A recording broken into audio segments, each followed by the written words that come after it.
প্রধান উপদেষ্টা নির্বাচনের তারিখের তথ্য নিয়ে বিভ্রান্তি, আনুষ্ঠানিক ঘোষণা ছাড়া আস্থা রাখছে না রাজনৈতিক দলগুলো। রাষ্ট্রের মূলনীতি নিয়ে বিপরীত মেরুতে ডান ও বামেরা, দলগুলোর কাছে আজ পাঠানো হবে জুলাই সনদের খসড়া। 6 মাসের ঢাকাতেই অন্তত 121 খুন, বাড়ছে চাঁদাবাজির ছিনতাই। নির্বাচন পেছানোর ইন্ধন হতে পারে বলছেন বিশ্লেষকরা। রক্তাক্ত জুলাইয়ে শিক্ষার্থীদের ঢাল হয়ে দাঁড়ান ঢাকা বিশ্ববিদ্যালয়ের শিক্ষকরা, ভয়কে জয়ে নেমেছিলেন রাজপথে। সব খাতে মাশুল বাড়ছে চট্টগ্রাম বন্দরে, বিপুল পরিমাণ খরচ বৃদ্ধির চাপে দেশের আমদানি রপ্তানি। যুক্তরাষ্ট্রের সাথে ইউরোপীয় ইউনিয়নের বাণিজ্য চুক্তি, রপ্তানি পণ্যে গুনতে হবে 15% শুল্ক। 4-5 দিনের মধ্যে নির্বাচনের তারিখ ঘোষণা করবেন প্রধান উপদেষ্টা। শনিবার প্রধান উপদেষ্টার বৈঠক থেকে বেরিয়ে কয়েকজন রাজনীতিবিদের দেয়া এমন তথ্য নিয়ে দেখা দিয়েছে বিভ্রান্তি। বিএনপি ও জামায়াতের সিনিয়র নেতারা বলছেন, ভোটের তারিখ নিয়ে সরকার প্রধান কিছু বলেছেন এমন কোনো তথ্য তাদের কাছে নেই। আনুষ্ঠানিকভাবে প্রধান উপদেষ্টার দপ্তর এই বিষয়ে কিছু না বলা পর্যন্ত আস্থা রাখছেন না তারা। শনিবার প্রধান উপদেষ্টার সাথে বৈঠক হয় 14টি রাজনৈতিক দলের। সেখান থেকে বেরিয়ে কয়েকটি দলের নেতারা জানান, আগামী 4-5 দিনের মধ্যে নির্বাচনের তারিখ ঘোষণা করার কথা বলেছেন প্রধান উপদেষ্টা ডক্টর মোহাম্মদ ইউনূস। আগামী 4-5 দিনের মধ্যে নির্বাচনের একটা সুনির্দিষ্ট সময় সীমা তারিখ উনি ঘোষণা করবেন বিভাগের ডিসিপ্লিনের জন্য। তবে 24 ঘন্টা পার না হতেই এই তথ্য নিয়ে দেখা দিল বিভ্রান্তি। বিএনপি ও জামায়াতের সিনিয়র নেতারা বলছেন, প্রধান উপদেষ্টার নির্বাচনের তারিখ ঘোষণার কোনো তথ্য নেই তাদের কাছে। যতক্ষণ পর্যন্ত মাননীয় প্রধান উপদেষ্টা অথবা ওনার কার্যালয় থেকে যথাযথ প্রক্রিয়ায় নির্বাচন কমিশনে লন্ডন বৈঠকের পরবর্তী যে সিদ্ধান্ত হয়েছে, সম্মতি হয়েছে, সেটা কমিউনিকেট না হচ্ছে, ততক্ষণ পর্যন্ত বাদ বাকি আমরা বা অন্যরা যাই বলি না কেন সেটা ধর্তব্য নয়। সরকার নিজে যতদিন বলবে না যে অমুক দিন, অমুক তারিখ, অমুক মাসে জাতীয় নির্বাচন অনুষ্ঠিত হবে, এর আগে কোনো বক্তব্য গ্রহণযোগ্য হতে পারে না। এদিকে এনসিপি বলছে, প্রধান শুধু একটি দলের সাথে আলোচনা করে ভোটের তারিখ ঘোষণা করলে তা গ্রহণযোগ্য হবে না। সরকার যদি শুধু এক দলের সঙ্গে আলোচনা করে বা এক দলের সঙ্গে কথাবার্তা বলেই যদি তারা নির্বাচনের সময়সীমা ঘোষণা করে, তাহলে অবশ্যই বাকি যে রাজনৈতিক দলগুলো আছে বাংলাদেশের ফ্যাসিবাদ বিরোধী, এটা আমাদের কাছে গ্রহণযোগ্য হবে না। রাজনৈতিক দলগুলো বলছে, জাতীয় নির্বাচনের তারিখের মতো সংবেদনশীল বিষয় পরিষ্কার হতে হবে সরকারের দায়িত্বশীল পর্যায় থেকে। সরকারের এই দায়িত্ব হচ্ছে তার অবস্থান পরিষ্কার করা। সুলতান মাহমুদ আরিফ, চ্যানেল 24, ঢাকা। রাষ্ট্রের মূলনীতি পরিবর্তনের 2 মেরুতে ডান ও বামপন্থী রাজনৈতিক দলগুলো। 4 দিন আলোচনা হলেও দলগুলো একমত হতে পারেনি। বিএনপির চাওয়া, বিদ্যমান মূলনীতি থাকবে কিনা সেই সিদ্ধান্ত নেবে পরবর্তী সংসদ, যার সাথে একমত জামায়াত। তবে বাম দলগুলো বলছে, বিদ্যমান মূলনীতি পরিবর্তনের সুযোগ নেই। এদিন কমিশন সহসভাপতি জানান, জুলাই সনদের খসড়া প্রস্তুত, আজ পাঠানো হবে দলগুলোর কাছে। ৭২-এর সংবিধানে রাষ্ট্র পরিচালনার মূলনীতি ছিল জাতীয়তাবাদ, সমাজতন্ত্র, গণতন্ত্র ও ধর্মনিরপেক্ষতা, যা পরিবর্তন করে 19৭৯ সালে ৫ম সংশোধনী আনেন জিয়াউর রহমান।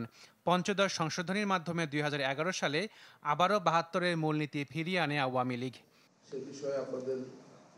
জুলাই অভ্যুত্থানে রাজনৈতিক পট পরিবর্তনের পর রাষ্ট্রের মৌলিক সংস্কারের জন্য গঠন করা হয় জাতীয় ঐকমত্য কমিশন, যেখানে সাম্য, মানবিক মর্যাদা, সামাজিক সুবিচার, গণতন্ত্র, ধর্মীয় স্বাধীনতা ও সম্প্রীতিকে প্রস্তাব করা হয় রাষ্ট্রের মূলনীতি হিসেবে।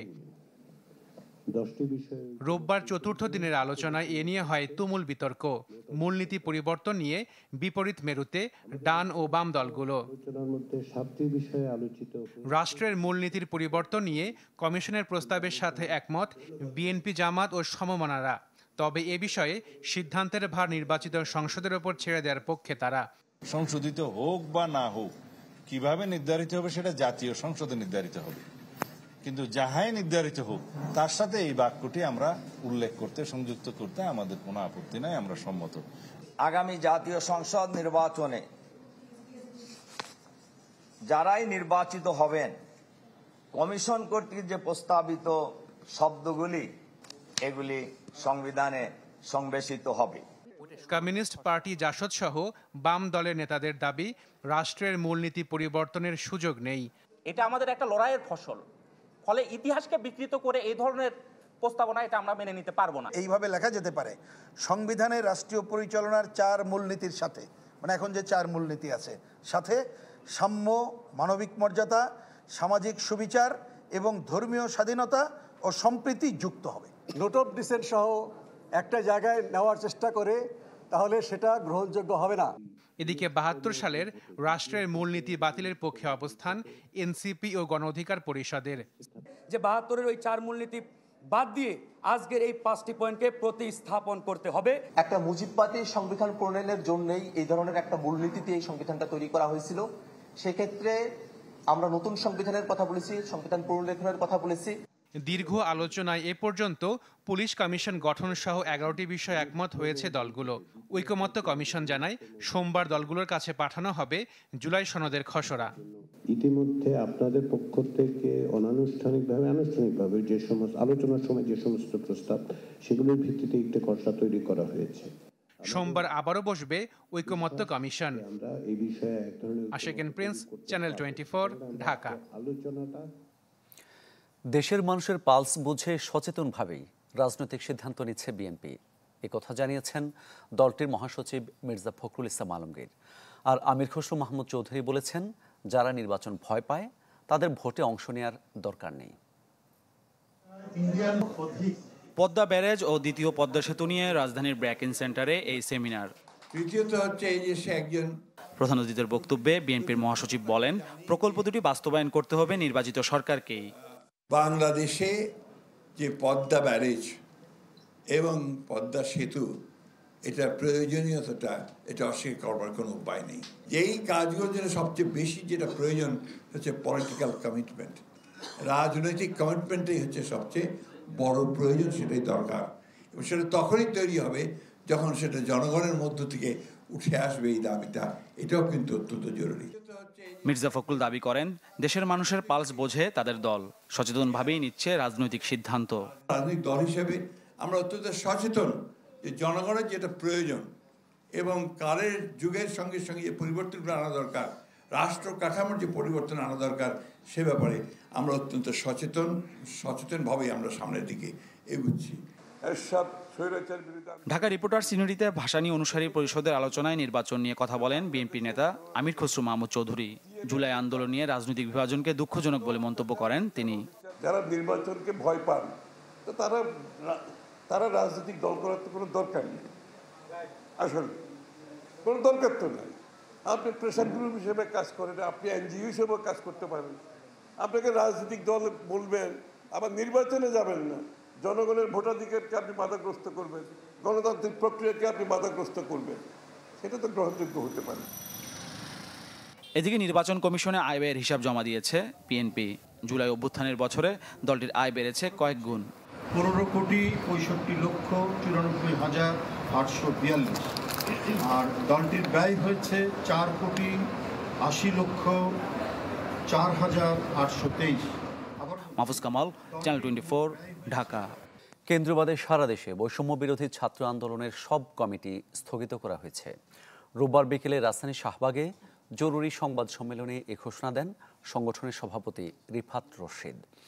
বলেন, বৈষম্য বিরোধী ব্যানারকে কলুষিত করতে পরাজিত শক্তিরা নানাভাবে এই প্ল্যাটফর্ম ব্যবহার করছে। যারা অনৈতিক কাজ করবে তাদের বিরুদ্ধে আইনি ব্যবস্থা নিতে আইনশৃঙ্খলা বাহিনীকে আহ্বান জানান তিনি। বৈষম্য বিরোধী ছাত্র আন্দোলনের বেসরকারি বিশ্ববিদ্যালয়ের ভারপ্রাপ্ত আহ্বায়ক আব্দুর রাজ্জাক রিয়াদের বিরুদ্ধে চাঁদাবাজির অভিযোগ ওঠার পরই কমিটি স্থগিতের এই ঘোষণা এলো। আপনারা জানেন যে বৈষম্য বিরোধী ছাত্র আরো পূর্ববর্তী সময়ে যতগুলো আন্দোলন সংগ্রাম হয়েছে সবগুলো আজকে সারা বাংলাদেশে গতকাল। এদিকে রাজধানী গুলশানের সাবেক এমপির বাসায় চাঁদাবাজির মামলায় 4 জনকে 7 দিনের রিমান্ড দিয়েছেন আদালত। ঢাকার অতিরিক্ত chief metropolitan magistrate Mohammad Ziadur Rahman এ আদেশ দেন। আসামিরা হলেন বৈষম্য বিরোধী ছাত্র আন্দোলনের সম্মিলিত বেসরকারি বিশ্ববিদ্যালয়ের ভারপ্রাপ্ত আহ্বায়ক আব্দুর রাজ্জাক রিয়াদ, সদস্য সাকাদাউন সিয়াম, সাদমান সাদাব ও মোহাম্মদ ইব্রাহিম হোসেন। রোববার বিকেলে তাদের আদালতে হাজির করে প্রত্যেকের 10 দিনের রিমান্ড আবেদন করেন তদন্ত কর্মকর্তা। উভয় পক্ষের শুনানি শেষে জামিন আবেদন নাকচ করে রিমান্ডের আদেশ দেন বিচারক।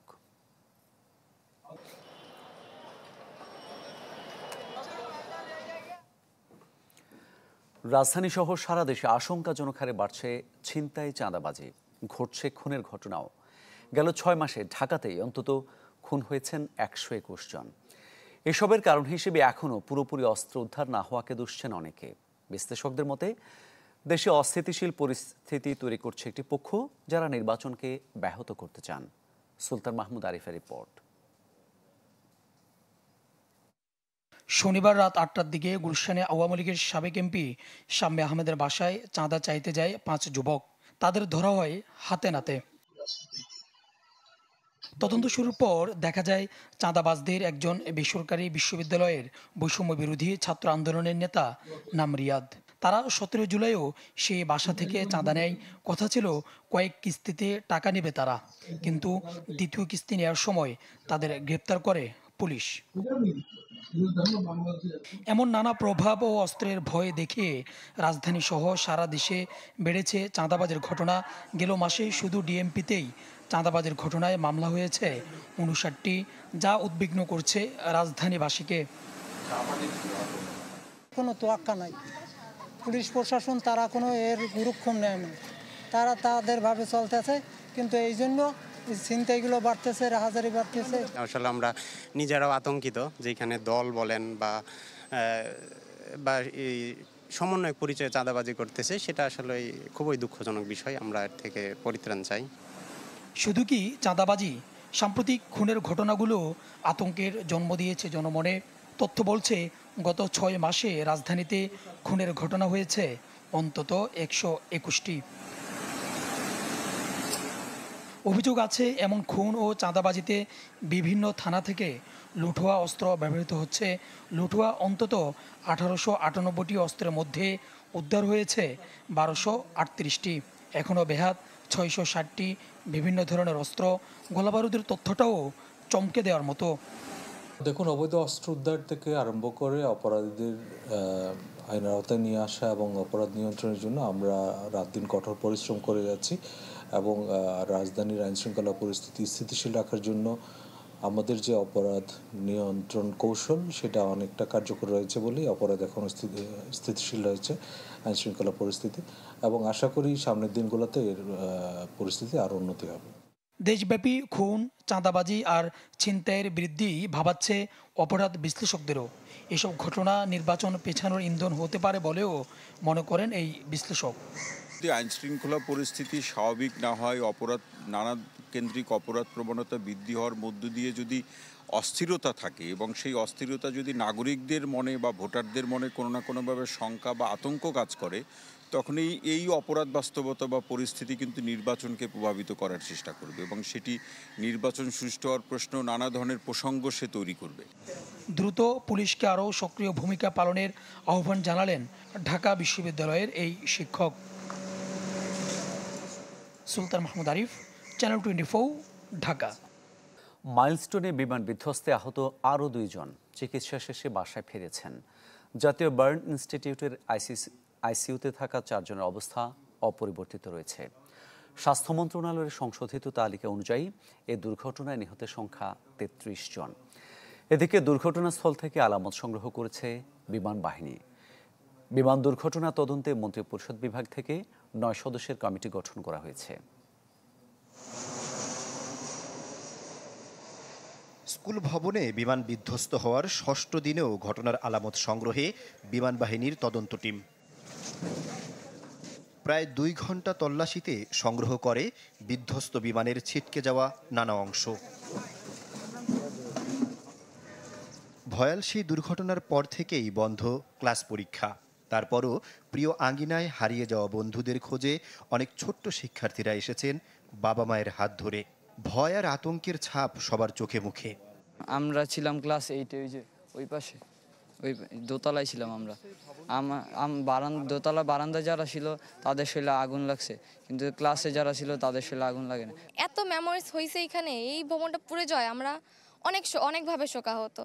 এখানে আমার ছোট ছোট ভাই বোনরা পড়ে গেছে, তাদের জন্য আমরা শোকাহত। আহত নিহত হয়েছে, তাদের অবস্থা তো খুবই খারাপ। আর যাদের বাচ্চা ভালো আছে তাদের অবস্থাও খারাপ, কারণ তাদের চোখের সামনে দিয়ে এতগুলো বাচ্চা গেল। এমন অবস্থায় শিক্ষার্থীদের মানসিক স্বাস্থ্যের কথা বিবেচনা করে স্কুল কর্তৃপক্ষ গঠন করেন কাউন্সেলিং সেন্টার, যেখান থেকে বিশেষজ্ঞ চিকিৎসকরা দিচ্ছেন মানসিক স্বাস্থ্য সেবা। এখনও আমরা বুঝতে পারতেছি না কীভাবে এটা হবে, কারণ তো কাউন্সেলিং করবো আমরা, কিন্তু মনে হয় না যে এত তাড়াতাড়ি ওরা সুস্থ হবে, আমাদের অনেক সময় লাগবে মনে হয়। বিমান দুর্ঘটনায় দগ্ধ আরও 2 জন রোগীকে ছাড়পত্র দিয়েছে জাতীয় burn and plastic surgery institute. আইসিইউতে থাকা 4 জনের অবস্থা এখনও অপরিবর্তিত। তবে আপাতত দগ্ধ কোনো রোগীকে বিদেশে পাঠানোর পরিকল্পনা নেই চিকিৎসকদের। মানসিক সাপোর্ট দেওয়ার ব্যাপারে আমরা প্রতিদিন 2 বেলা করে আমাদের প্রত্যেকটি ইউনিট চিফ কথা বলছেন। একই সঙ্গে আমাদের সরকারি যে চিকিৎসকরা আছেন মানসিক স্বাস্থ্য বিষয়ক, তারা প্রতিদিন ব্রিফ করছেন। বিমান বিধ্বস্তের ঘটনায় গত 23 তারিখে আলাদা তদন্ত কমিটি গঠন করে স্কুল কর্তৃপক্ষ। নির্ধারিত সময়ের 3 কার্যদিবস অতিবাহিত হলেও এখনও জমা হয়নি তদন্ত রিপোর্ট। আহমেদ সোহাগ, চ্যানেল 24, ঢাকা। জুলাইয়ের আন্দোলনে যখন দিশেহারা শিক্ষার্থীরা, তখন সরকারের রক্তচক্ষু উপেক্ষা করে ঢাল হয়ে দাঁড়ান বিশ্ববিদ্যালয় শিক্ষকরা। শিক্ষার্থীদের উপর ছাত্রলীগ ও পুলিশের নির্যাতনের স্টিম রোলারের প্রতিবাদ জানান তারা।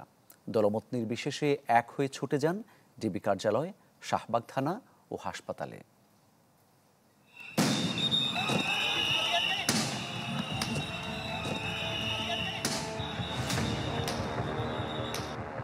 জুলাইয়ের তৃতীয় সপ্তাহে একের পর এক ছাত্রদের প্রাণ ঝরতে থাকলে আরও বেপরোয়া হয়ে ওঠে শেখ হাসিনা সরকার। তুঙ্গে ওঠে আন্দোলন। প্রতিবাদের আন্তর্ঘর ঢাকা বিশ্ববিদ্যালয় থমথমে, ব্যারিকেড প্রতিটি প্রবেশদ্বারে। চাকরির ভয়, সরকারের রক্তচক্ষু, বুলেটের শেল সব উপেক্ষা করে রাজপথে নামেন কয়েকজন শিক্ষক। ঢাল হয়ে দাঁড়ান সন্তানসম শিক্ষার্থীদের বাঁচাতে। পাশে দাঁড়ান ছাত্রলীগের হামলায় আহত শিক্ষার্থীদেরকে জোর করা যাবে না।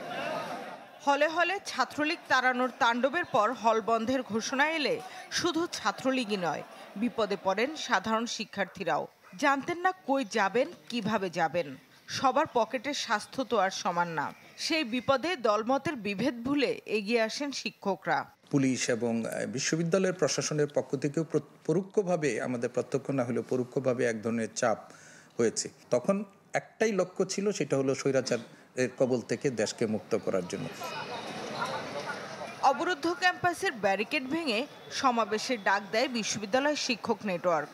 পথ আটকে মাইক ব্যানার কেড়ে নিয়েও থামানো যায়নি শৃঙ্খল ভাঙার দৃপ্ততা। উল্টো মিছিল নিয়ে থানায় ঘেরাও করে ছাড়িয়ে আনেন আটক শিক্ষার্থীদের। প্রগতিশীল শিক্ষকরা প্রতিবাদের করচার কলেবর বাড়াতে খুলেন নিপীড়ন বিরোধী ব্যানার, যার ছায়াতলে মুছে যায় রাজনৈতিক ভেদাভেদ। মুখ্য হয়ে ওঠে কেবল সন্তানের প্রতি অভিভাবকের দায়িত্ব। এতে যোগ দেন বিএনপিপন্থী সাদা দল ও জামাতপন্থী শিক্ষকরাও, এমনকি ঢাকার অন্যান্য সরকারি বেসরকারি বিশ্ববিদ্যালয়ের শিক্ষকরাও।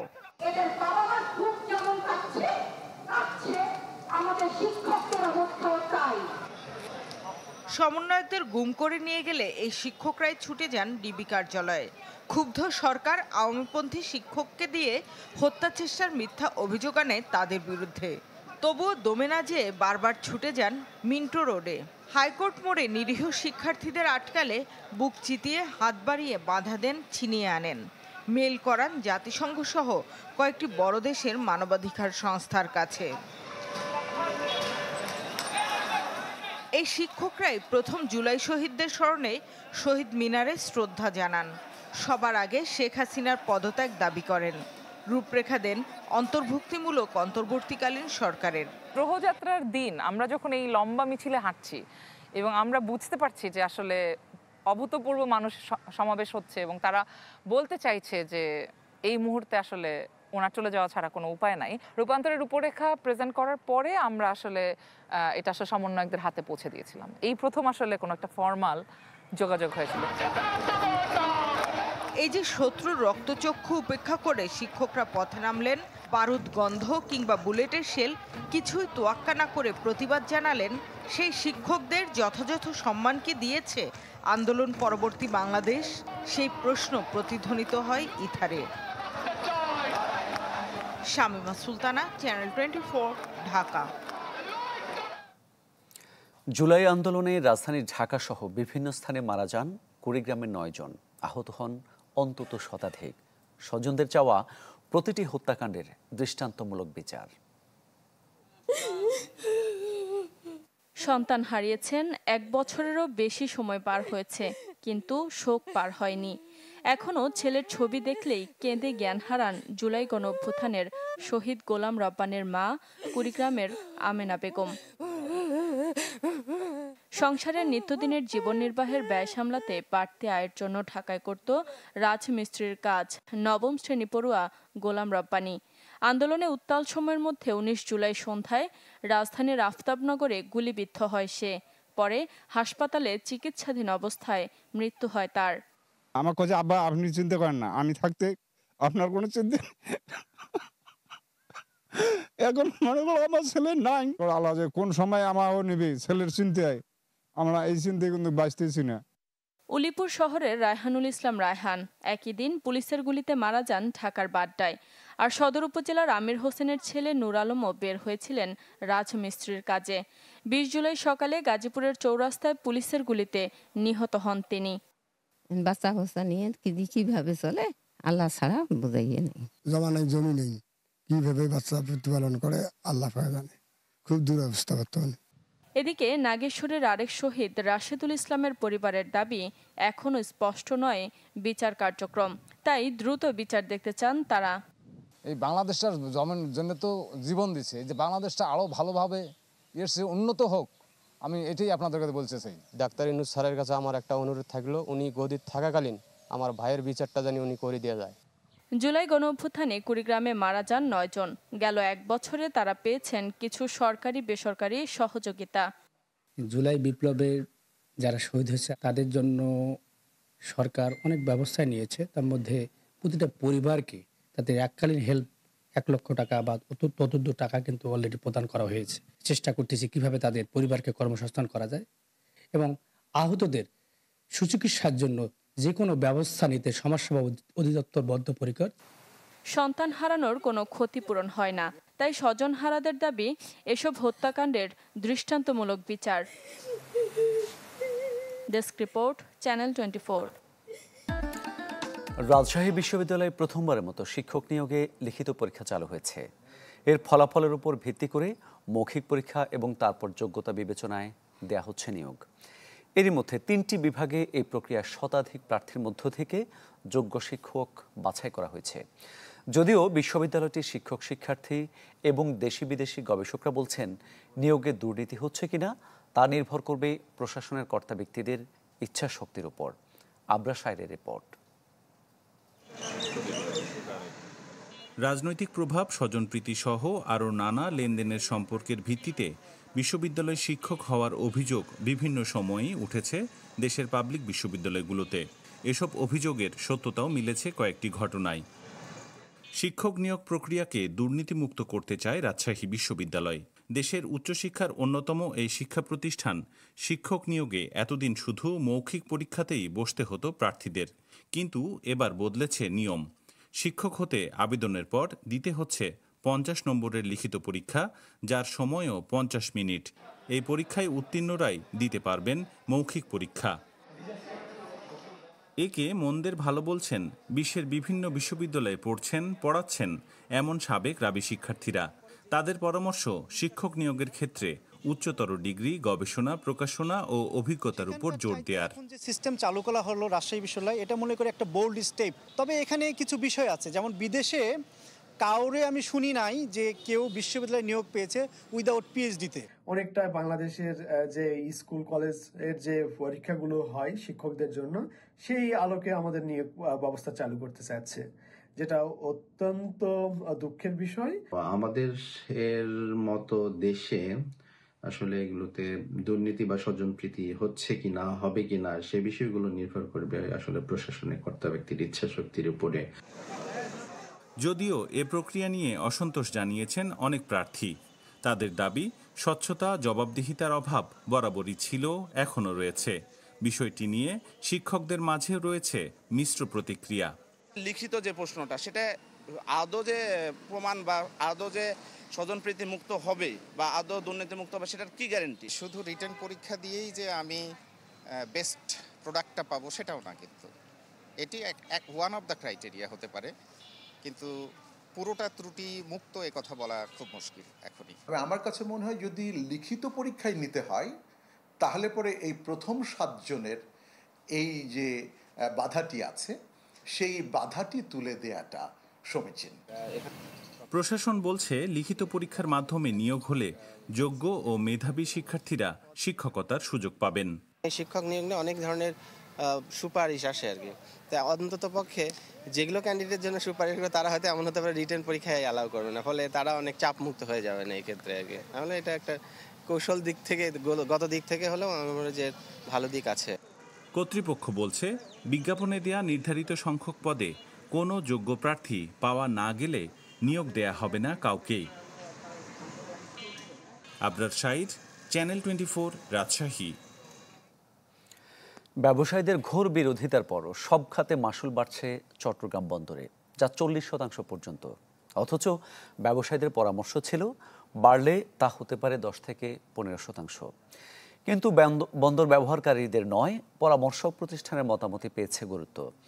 যুক্তরাষ্ট্রের বাড়তি ট্যারিফ, সেই সাথে 1 সেপ্টেম্বর থেকে আইসিডির অতিরিক্ত চার্জ, এখন সাথে যোগ হচ্ছে বন্দরের মাশুল। সব মিলে ব্যবসার বিপুল খরচ বাড়ার চাপে এখন দেশের আমদানি রপ্তানি খাত। স্বাধীনতার পর চট্টগ্রাম বন্দরের ট্যারিফ বা মাশুল প্রথমবারের মতো ঢালাওভাবে বাড়ানো হয় 1976 সালে। এরপর 86 সালে বাড়ে আরেক দফা। 2008 সালে বাড়ে মূলত 5টি খাতে। তবে এবার বাড়ছে সব খাতে, গড়ে যা প্রায় 40%। মূলত বিশ্বের 17টি বন্দরের ট্যারিফ পর্যালোচনায় স্পেনের পরামর্শক প্রতিষ্ঠান IDOM এর মতামতের ভিত্তিতেই বাড়ছে এসব মাশুল। যদিও ব্যবহারকারীরা চেয়েছেন সর্বোচ্চ 10 থেকে 15%। বন্দর কর্তৃপক্ষ সেবার বিনিময়ে 60টি খাতে চার্জ আদায় করে থাকে। এর মধ্যে কিছু সেবা সবার জন্য প্রযোজ্য। এখন মাশুল বাড়লে নির্দিষ্টভাবে কন্টেইনার জাহাজকে ক্ষেত্রভেদে বাড়তি গুনতে হবে 102% পর্যন্ত। অতিরিক্ত 400% পর্যন্ত দিতে হবে বাল্ক বা খোলা পণ্যের জাহাজকে। সিঙ্গাপুরের ট্যারিফ দেখেন বা শ্রীলঙ্কার ট্যারিফ দেখেন, মনে হতে পারে যে ট্যারিফটা এর চেয়ে বেশি, কিন্তু ওরা যে সার্ভিসটা পাচ্ছে, ধরেন ওদের জাহাজ একদিনের মধ্যেই ডিসচার্জিং লোডিং কমপ্লিট করে জাহাজ সেল করে যাচ্ছে, সেখানে আমাদের 2 থেকে 3 দিন লাগছে ওয়ার্ডিংয়ে, আর আউটারেও 4-5 দিন দাঁড়াতে হচ্ছে। এই খরচগুলো তো হিসাবের মধ্যে আনা হচ্ছে না। ট্যারিফের মধ্যে আপনার অনেক জায়গায় 400%, অনেক জায়গায় 70-80, অনেক পোর্ট স্টোরেন্ট এগুলো আগে ছিল $1.5, তারপরে $3, তারপরে $6। এগুলোও কিন্তু 40 বছর এগুলো বেশি দিন হয় নাই যে রেটগুলোকে বাড়ানো হয়েছে। বিশ্বের বিভিন্ন আধুনিক বন্দরের চিত্র পর্যালোচনা করলে দেখা যায় চট্টগ্রাম বন্দরের ট্যারিফ তুলনামূলক কম। তবে বিভিন্ন বন্দরে ট্যারিফ চূড়ান্ত করার ক্ষেত্রে আলোচনার সুযোগ থাকলেও চট্টগ্রামে তা ভিন্ন। ব্যবহারকারীদের মতে বন্দর কর্তৃপক্ষ ব্যয় নির্বাহ করে স্থানীয় মুদ্রায়, বিপরীতে মাশুল আদায় করে ডলারে। এছাড়াও দফায় দফায় ডলারের ঊর্ধ্বগতিতে 86 সাল থেকে চার্জ বেড়েছে প্রায় 300 গুণ।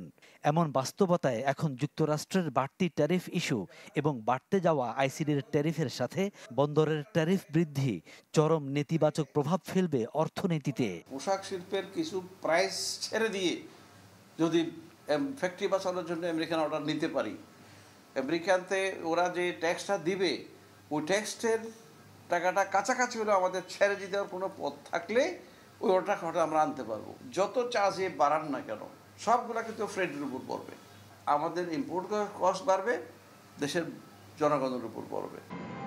বন্দর কর্তৃপক্ষের তথ্য মতে 84 থেকে 24 সাল পর্যন্ত হ্যান্ডলিং বেড়েছে 2197%। বিপরীতে অপারেশনাল ব্যয় বেড়েছে 6923%। যদিও বছরে বন্দর আয় করে প্রায় 4,000 কোটি টাকা। ফখরুল ইসলাম, চ্যানেল 24, চট্টগ্রাম। ভিগো ওয়্যারগার্ড, প্রয়োজন মতো বাটানো যায়, অধিক চাপেও ভাঙে না। ভিগো। নতুন সংবিধানের জন্য আবারও গণপরিষদ নির্বাচনের দাবি জানিয়েছেন এনসিপি আহ্বায়ক নাহিদ ইসলাম। নেত্রকোনায় জুলাই পদযাত্রা কর্মসূচিতে তিনি এ দাবি জানান। আর শেরপুরে একই কর্মসূচিতে তিনি বলেন, মৌলিক সংস্কার ও পিআর পদ্ধতিতে নির্বাচন না হলে জুলাই সনদে সই করবে না এনসিপি।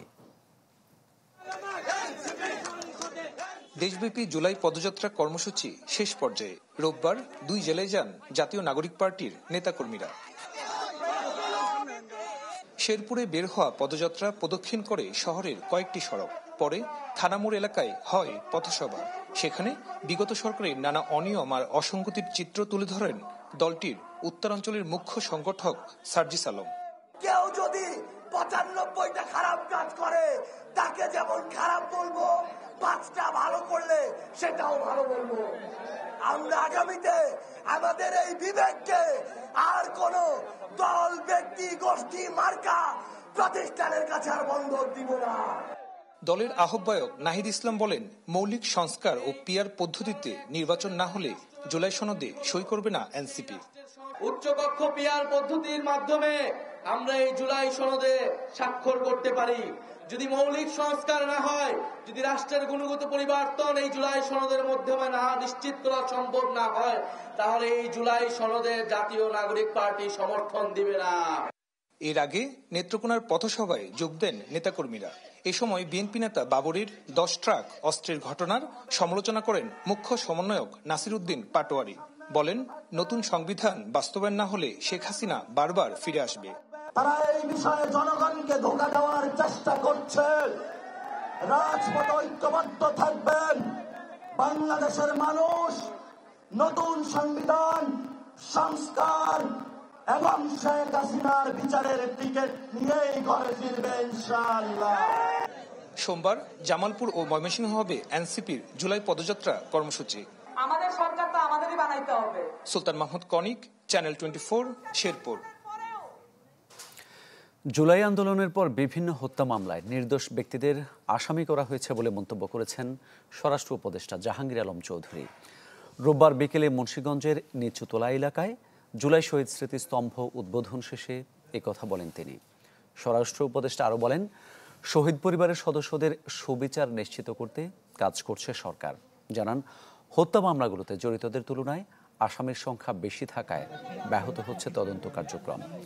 এদিকে গৃহায়ন ও গণপূর্ত উপদেষ্টা বলেছেন, জুলাই আহতদের জন্য নেওয়া আবাসন প্রকল্প এখনও পাশ হয়নি। এর আগে জুলাই শহীদ স্মৃতিস্তম্ভের বেদিতে ফুল দিয়ে শ্রদ্ধা জানানো হয়।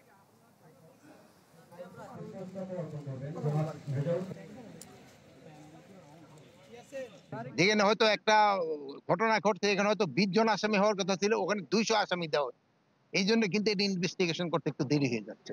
তবে আমাদের খুব তাড়াতাড়ি যেটা শেষ হয়, এই জন্য আমরা ব্যবস্থা নিই। টেকনিক্যাল সদস্য হিসেবে তো অবশ্যই অবগত।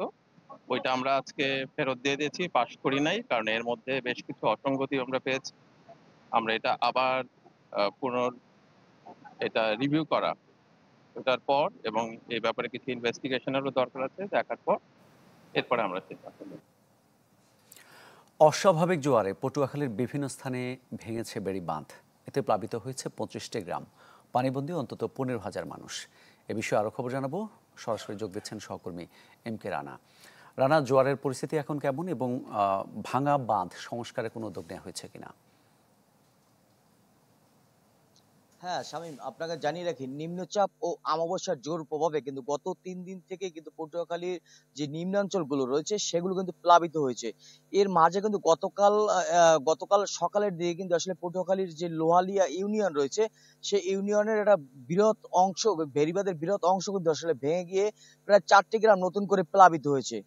ফলে কিন্তু ভোগান্তিতে রয়েছে সাধারণ মানুষ। সব থেকে বেশি কিন্তু ভোগান্তিতে রয়েছে এই এলাকার কৃষকরা, কারণ আমনের যে বীজতলা তৈরি করেছিল, গেল সপ্তাহের যে টানা বৃষ্টি ছিল সেই বৃষ্টিতে এক পশলা যে তাদের ফসল বা বীজ নষ্ট হয়েছে, বীজতলা নষ্ট হয়েছে। পরবর্তীতে আবার যখন তারা বীজ বপন করেছেন বীজতলা তৈরির জন্য, সেটি কিন্তু এবারে পানি উঠে, জোয়ারের পানি উঠে সেটি কিন্তু নষ্ট হয়ে গেছে।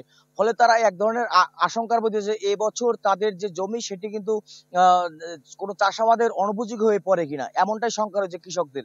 এর বাইরে কথা বলেছিলাম পানি উন্নয়ন বোর্ডের সঙ্গে, তারা যেমনটি জানিয়েছেন তারা চেষ্টা করছেন যত দ্রুত সম্ভব এই যে বেড়িবাঁধ ভাঙন, যে বেড়িবাঁধগুলো রয়েছে সেই বেড়িবাঁধগুলো ভাঙন, বেড়িবাঁধগুলো কত দ্রুত সংস্কার করতে পারে সেটি তারা চেষ্টা করে যাচ্ছে। এর বাইরে কথা বলছে স্থানীয় যারা কৃষক রয়েছে তাদের সঙ্গে, তারাও যেমনটি বারবার বলছিলেন যে দীর্ঘদিন পানি উন্নয়ন বোর্ড এবং বিভিন্ন মন্ত্রণালয় ধর্ণা দিয়েও আসলে তারা যে এই পটুয়াখালী লোহালিয়া ইউনিয়নের বেশ প্রায় 1 কিলোমিটার এলাকার যে বেড়িবাঁধ সেটি কিন্তু দীর্ঘদিন ধীরে ধীরে কিন্তু ভেঙে যাচ্ছিল। ফলে তারা দীর্ঘদিন ধর্ণা দিয়ে কিন্তু কোনো সুরাহা পাননি। ফলে শেষ পর্যন্ত এই বেড়িবাঁধ প্রায় 100 মিটার অংশ কিন্তু ভেঙে গিয়ে প্লাবিত হয়েছে 4টি গ্রাম। শামীম, এই ছিল পটুয়াখালী থেকে সর্বশেষ। ধন্যবাদ আপনাকে। পটুয়াখালী থেকে জানাচ্ছিলেন সহকর্মী MK রানা।